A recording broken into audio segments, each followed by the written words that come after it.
We're going to get into everything these radical socialist Democrats did on that debate stage last night. Now, we just showed you a montage of a few of them debating just one issue, health care. They were trying to out-leftist each other. Now, many of them are proposing single-payer health care, which is a nice way of saying socialized medicine.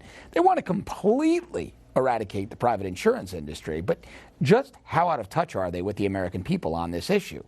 All right, let's welcome in our first guest, our good friend, Jessie Jane Duff, 20-year Marine veteran and senior fellow at the London Center for Policy Research. Jessie, you and I are friends a long time. We know these people are far left, but man, that was anti-American. That was left of European socialism. And also, are Democrats allergic to the American flag? I didn't see one. You know, it was like an arm wrestle on who could be the biggest socialist, who could charge the American taxpayer the most money. You know, this government-run health care will cost American people $32 trillion, and it will kick 200 million people off of their private health insurance. What about this Green Deal? What do you mean, Jessie? What do you mean it's free? Where are you getting this $32 trillion? It's free. Everything's free. Of course. And, you know, when they present it this way, and if you're not informed and you don't understand where the money has to come from off the backs of the American worker, you're thinking, wow, this is great. I can live in utopia. Why even go to work anymore? Because essentially everything's covered. But, you know, they were fighting each other to see who could spend the most money for the American taxpayer. You want to know what never came up? Not once. The American economy. No, not once. Racism came up. Not once. Not once. The economy, where there have been over 6 million new jobs. 6 million. Over 3.6 million of those went to women alone. Oh, and this is the man who they claim doesn't appreciate women, the president that doesn't like women, yet 3.6 million went to women.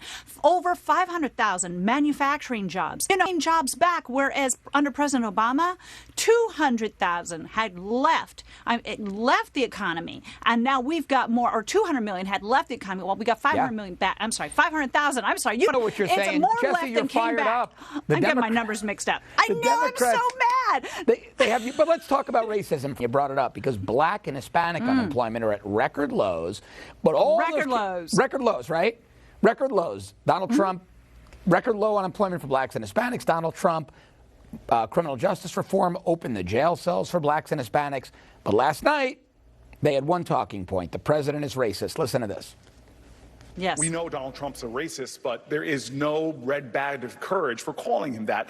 When racism exists, the question isn't who isn't a racist, it's who is and isn't doing something about racism.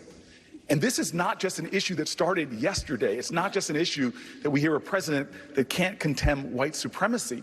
I believe what's deepened divisions in the country is the conduct of this president, and we have a chance to change all of that. Look, systemic racism preceded this president, and even when we defeat him, it will be with us. That's why we need a systemic approach to dismantle it.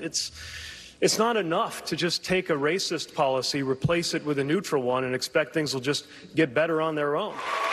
But we will also call out the fact that we have a white supremacist in the White House, and he poses a mortal threat to people of color all across this country.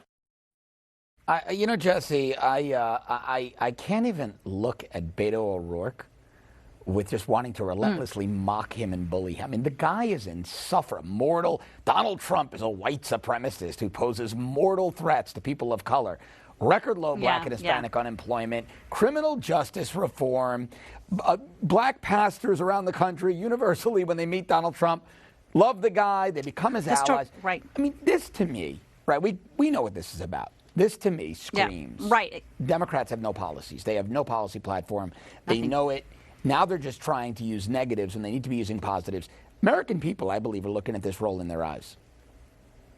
Well, I would hope so, because the fact of the matter is that Donald Trump has worked with the HBCUs. He's worked with Black pastors. He has gotten the unemployment rate at record lows, as you have just stated. But not only that, when you're looking at the numbers, we're looking also at 14 times this president has denounced racism. If you're on Twitter, you go to Trump War Room, and they listed the 14 quotes from this president. You would think that this man had never mentioned it. He himself is very close. Jesse, let me say one thing to you, because I know we're on the same page. I don't like that we even have to do that. I don't like that Donald Trump, the president of the United States, who's done nothing remotely that could be construed as racist, has to justify on his website that he's not a racist. Anything. That's reprehensible. Exactly. Because the fact of the matter is if you repeat a lie long enough, people believe it, and that's why he does punch back. Yes. This isn't George Bush, who sat silently while the Democrats said that he lied about going to Iraq, and it took him 2 months to come out and finally say, excuse me, you saw the same data as I did, and you voted on this. It took him forever to defend himself, and he could never recover from that. And President Trump is not the guy that's going to sit back and let you bulldoze over him. He's going to denounce every time you accuse him of something he never said or never did. Jesse, I say this all the time. George Bush let the media walk all over him. I mean, he was a patriotic guy. He was a good president, right? I think he fundamentally loved his country. But, man, he would leave old-school journalists, leftists like Helen Thomas in that first row, getting that first question, because the Bush family, right, they're big on tradition, and they're big on the way Washington has always run, but Washington started to bite them pretty hard. He never once pushed back. He never had his comms director, his press secretary push back. I mean, he was steamrolled in his press room every day. He could fight the Taliban, but, man, he could not fight the American media. Donald Trump has written a new playbook on that.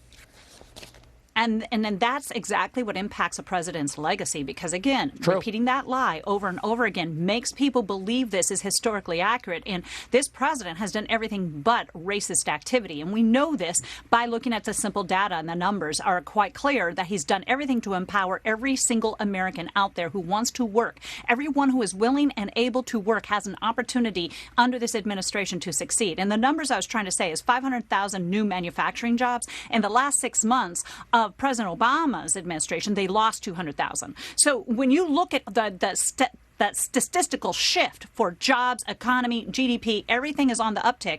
We know that this president is effective, and he's the greatest threat because you know why? Power is never given away freely. This Green Deal will cost. The new Green Deal is designed to destroy our economy. It would cost $93 trillion for a freshman congresswoman's plan, Ocasio-Cortez, to go into place called the Green Deal. And these Democrats have the audacity to do debates on how they're going to recycle more straws and how they're going to confiscate all your guns, that the president is a racist. That's their platform. Well, look, I also think it was shameful. I mean, we knew this was going to happen. I mean, we knew it, right?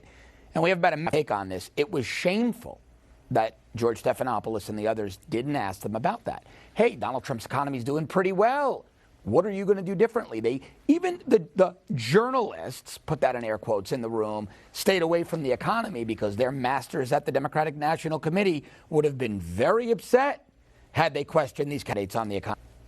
It was horrible because we all know in the Republican debates they challenged the candidates up front and very hard, and they would not let them off the hook. We remember those debates very vividly. These guys and gals are all getting a pass to say whatever whim they want, and the journalists are actually introducing in a monologue their own position. They're making it very clear where they stand on a position, so that is leading the candidates to go right down into this funnel of socialism, liberalism, and one step from communism. You know, the biggest outrage they have now is that the Vietnamese Cong attack against her own family, and this is what socialism does. Now they want to boycott ABC. Well, I'm saying, man, I got to start watching ABC. Yeah, she's racist. I got to start watching it. Well, no, I got to watch Newsmax first.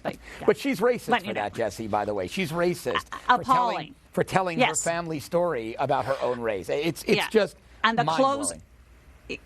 Yeah, and the close of her commercial was, I am not white, I am a Republican. Yeah. You know, I'm not racist, I am not white. She had to remind people she's not white. She's an Asian woman. Yeah, yes, but I am a Republican. You know what it is? She left the Democratic plantation. You're not allowed to do that. And she's going to now be their public enemy number one. Jessie Jane Duff, always great to see you, my friend. Thank you.